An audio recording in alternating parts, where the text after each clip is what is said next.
All right, today we have a Jetour Dashing. This is as tested, the one we're testing today is a Jetour Dashing Prime, topping out at 479,000 rands, and it is 125 kilowatts. It has 270 Newton meters of torque. It's a front wheel drive engine. It's a 1.5 turbocharged engine. So those are kind of the specs for this car. Otherwise, today we're just trying to get a feel of how it's been driving. I've had this car for about 5-6 days, and I've been driving it around, and I'd like to share my experience with you, some of my thoughts possibly, but just get you to walk around and see this vehicle. So let me just get out and do a nice walk around for you.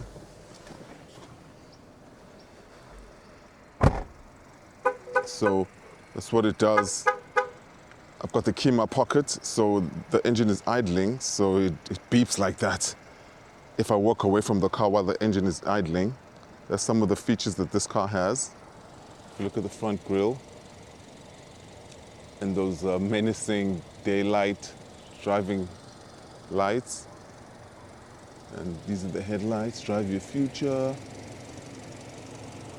Look at the grille, it's giving like a shark-like look with the red trimmings. This is the facelift version, and here we have 19-inch rims. And just look at the design over there, and on the side as well, the red trimming. Nice bold design, and it's got a four quad, pretending to have four quad pipes, but essentially there's two pipes, one on each side, and I definitely think that it would have been better with just having the one each, especially for a car that's 1.5 liter. At this price range, it would really look cool. This just makes it tacky, or it just doesn't fit because it's not quad pipe. But there's definitely aggressive design at the back. I don't know if this diffuser is actually functioning, but yes, it's there, and the rear tail lights are looking good. Nice bold Jetour writing. Rear camera.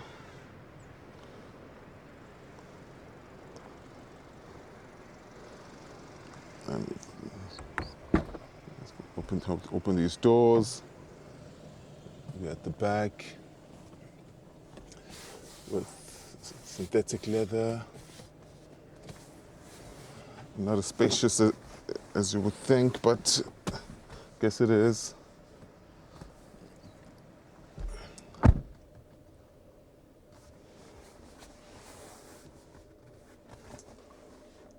Right there.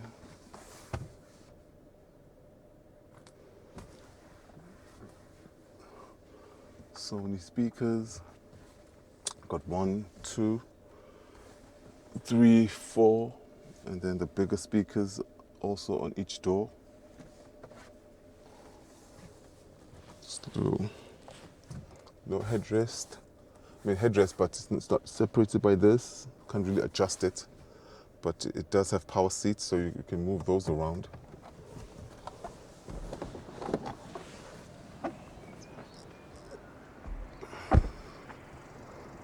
Hold on, let's close it properly. And then let's go inside. It does that. It's kind of annoying. I couldn't figure out where to switch it off, but it doesn't matter. But inside here, it looks pretty premium, pretty comfortable. Stitching. Let's see if we can go to the main menu. So this has a 540 view, panoramic view camera. So if I'm going to move around like this, let's see, rear view camera.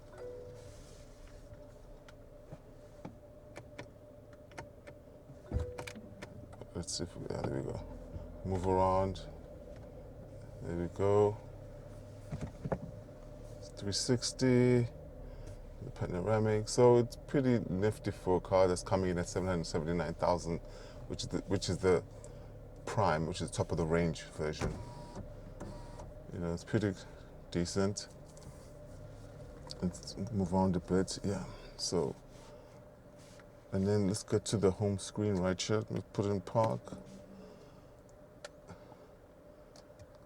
So actually, let me use this trick. So, hello Jetour, open all windows. Hello Jetour, Please continue. open all windows. All right. There we go. Hello Jetour, Here. open sunshade. I don't know this yet. Sorry, I haven't mastered this skill. Open sunshade. There we Okay. go. She understood. There it is. Hello Jetour, I am listening. open sunroof. Okay.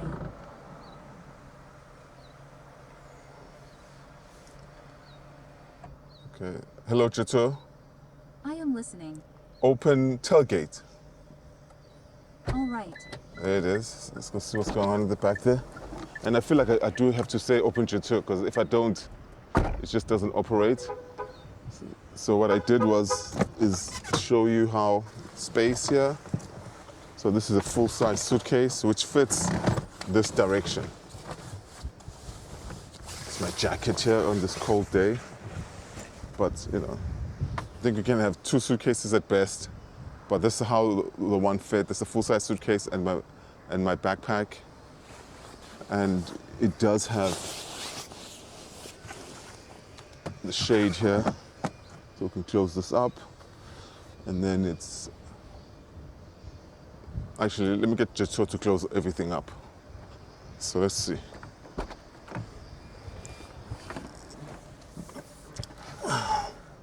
Hello, Jetour.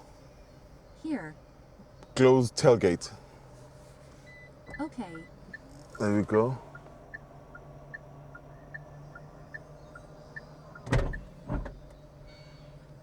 Hello, Jetour.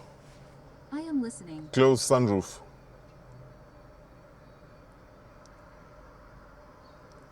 Close sunroof. There we Okay. go.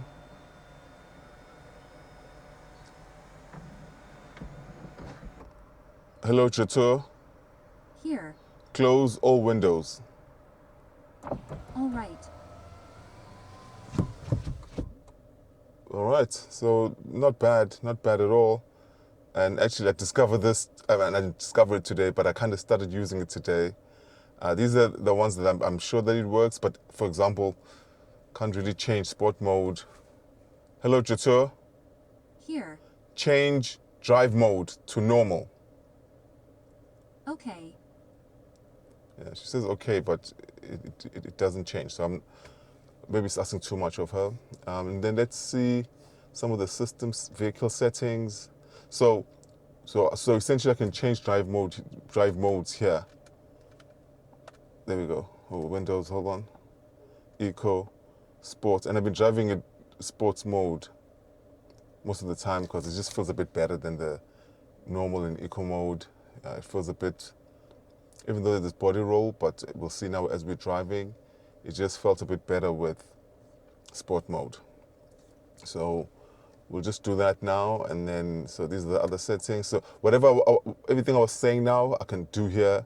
So I can press sunroof, close completely, open completely, windows, side mirrors, you know, fold when you lock the car, if they fold, tailgate.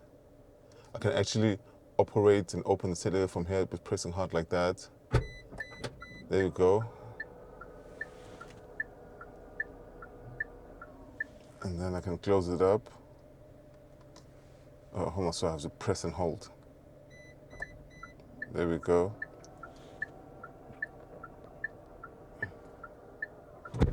Okay. Yep, closed. So the car is in sports mode. I filled it up. If the driving range was 555, and Now I'm halfway, 228, just below halfway. And the fuel consumption, I couldn't see where it tracks the fuel consumption here. I looked through this thing, but essentially what I had to do is sit down and go through the infotainment system to really understand some of the features. But those are some of the basic features I showed you. And on paper, Jetour says it's 6.8 liters per 100. Yeah, I think it's a bit more than that for me. But let's take a drive and you'll see how it feels on the road. And we're on sport mode, by the way. I think that's been clear. All right.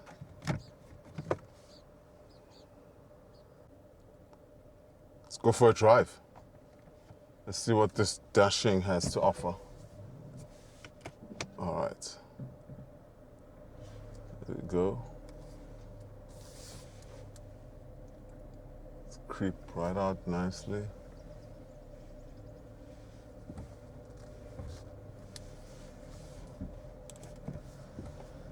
It's a one-way, I forgot. It's a one-way.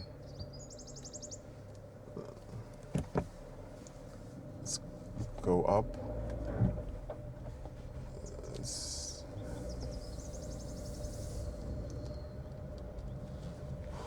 Definitely, with it being a 1.5, the turbo really helps for such a big vehicle. This is almost 2 meters wide, 4.45 meters long. So it's a big, heavy vehicle riding on 19-inch rims. So that 1.5 liter engine would be severely underpowered if it wasn't with the turbo. And it kind of helps. It helps on the small roads, but you can hear the engine.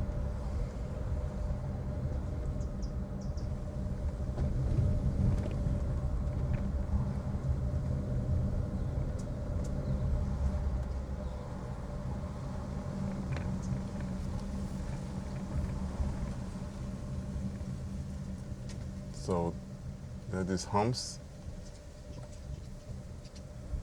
Suspension's a bit soft. A bit of a body roll.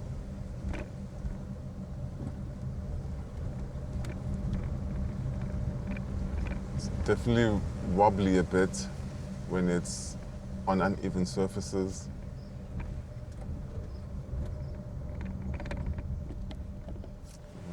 Nobody's coming.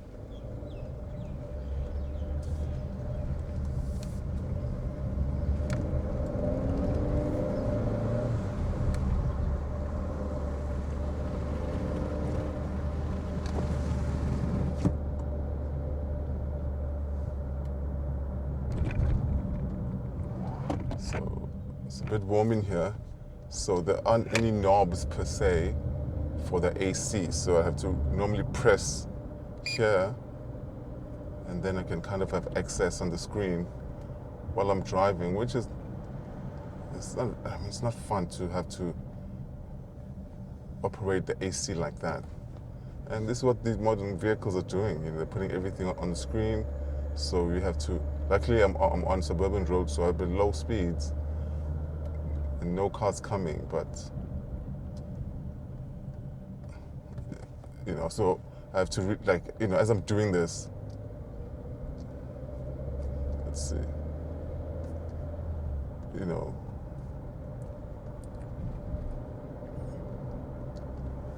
all right, so more humps.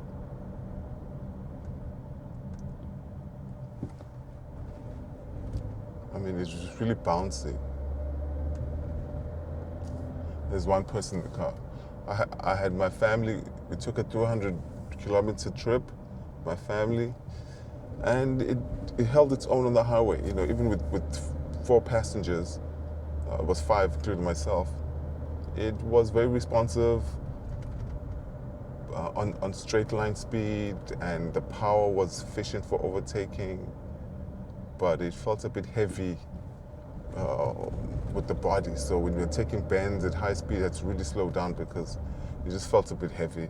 It gave me the the old school SUV where the cars were very big and heavy just for the sake of being an SUV, and the refinement came later. And I think that's where these guys are. They still have to refine the body and the speed and the balance of these SUVs so that you can think, hold on.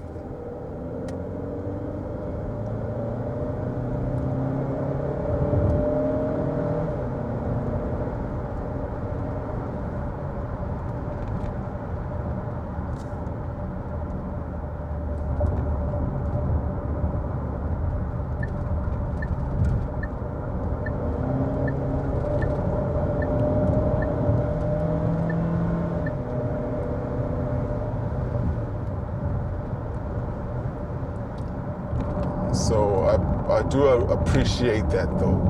It's quick on the power, it accelerates, you can overtake, and you have confidence in the car.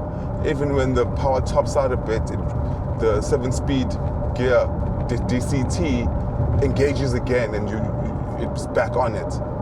You know, compared to the Corolla Cross that I reviewed the other day, you know, this is miles apart when it comes to that. This is much better. You know, the question is long-term reliability. You know, that Toyota was very reliable, but we don't know about this yet. But for the time being, I'm happy with that.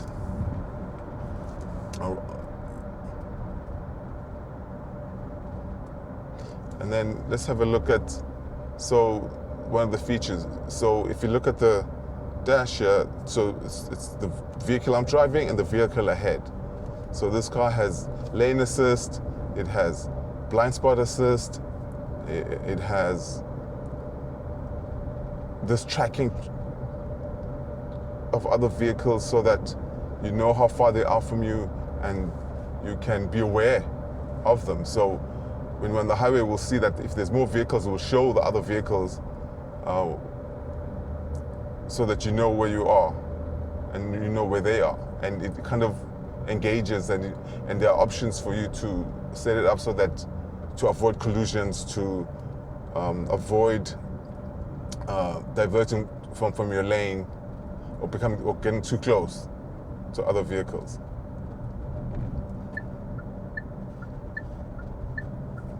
Seeing the vehicles on the right. Sometimes it's a bit glitchy, but you know, for a car at this price point, these features are luxury features.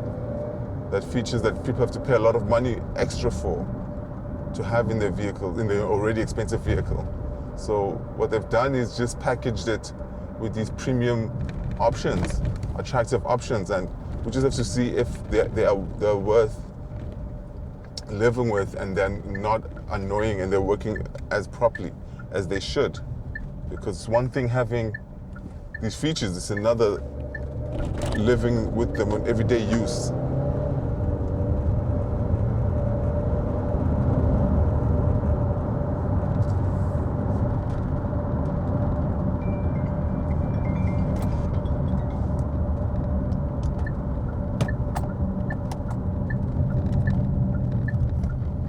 So normally I would connect the phone to my Apple CarPlay, which has been working well in this car. But today, because I'm taping, I disconnected it. But Apple CarPlay works fine. Android, I don't use an Android, but the Android Auto works fine as well. Here it looks like. Let's get on this highway and push it up a bit.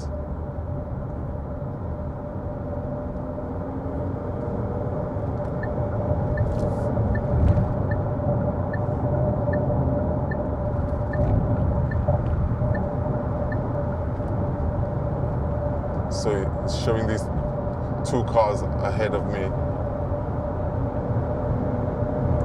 Putting on the power in an incline. It's very responsive.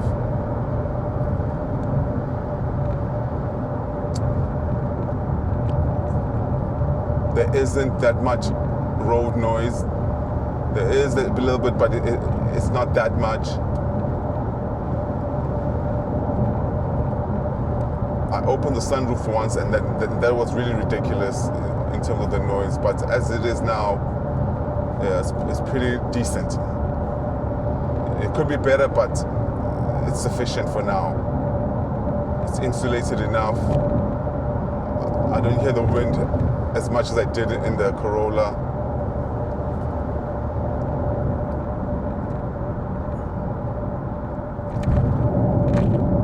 But I can definitely feel the uneven surface and the rough surfaces. You know, I think the suspension could be a bit better because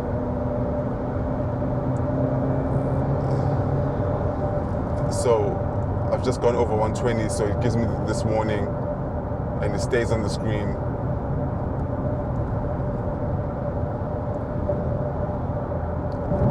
Just 1 kilometer beyond 120, it gives you that. But now I've been way below, but it still remains. So I don't know what, you know, I don't know if it's being glitchy or but it's supposed to, I mean, what I would think is that as soon as I'm on the speed limit, it should equalize, but it still remains with the red and the warnings about me exceeding the speed limit. It's a bit bumpy here on this patchy highway portion. And then I deactivated it, but lane assist, you can feel the steering wheel vibrating. You can feel the car pulling you if you are dozing off or moving away from your lane or where you're supposed to be. And there's an aggressive vibration when that's activated. So I used it for the first few days. I didn't enjoy it, so I kind of turned it off in the systems here. But it's there. It's there to assist you. If drivers are, that's why drivers should rest when they're tired, or sometimes people are on the phone and they get distracted, which they shouldn't. But this is supposed to wake you up and keep you focused on the road. And one thing, I don't know if it will show here, but when I was at a traffic light and I was like the second car behind, when the first car left, when the traffic light turned green and the first car left, I stood there for a few seconds, and there was a message telling me the front car has moved. You know, this is a nice little feature to have in a car like this. You know.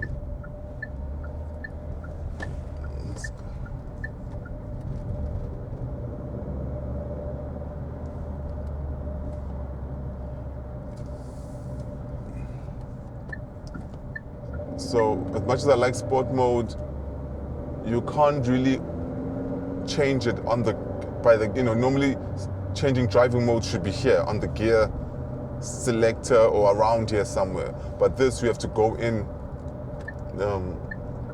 we have to really go in the infotainment system and maneuver and change it, which I'm not a fan of. Not a fan of at all. So we're in a parking lot here.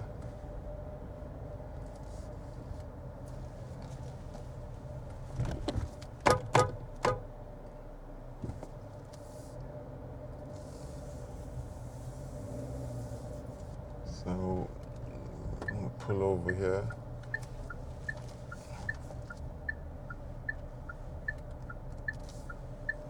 You know, so have a look. So it's showing me. No, this is pretty cool. Car coming, and I'm gonna maneuver now so that I can be between the lines. I mean, I think that's one of the best features in this car. I like that a lot. I don't have to buy a really expensive car to have that. But the thing is that it comes on and off, so I don't know. Sometimes it comes on when you have the GPS on, and you are trying to find a place, and then it disconnects from the GPS to this in the middle of, like, you know, you navigating, especially when you're on a trip. So that's kind of frustrating a bit, and I don't think it should be that way. But you can see now it keeps on glitching in and out. So I don't know if it's glitching or it's supposed to be this way, but I think it could be better. All right, so I think that's it for today. I hope you got a feel of what this car is about, and I'll probably maybe try to do another video for all the features, or maybe night driving, because the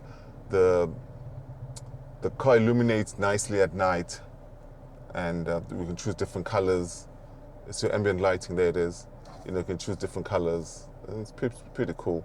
And then when you open it, on the floor, there's a Jetour sign. You know, these are all features that you get in, like, you know, the Mercedes Benzes and all these expensive vehicles. So for them to put it in here, I'm sure people who can afford the 479,000 range will be pleased with that.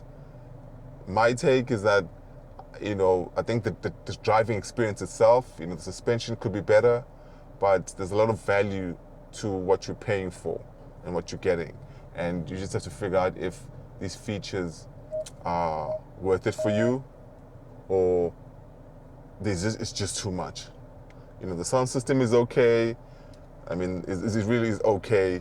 You know, it's just below average. It's not loud enough. The Sony speakers here, I hardly hear them. The big ones, yeah, I do, but overall, I'm not pleased with the sound system.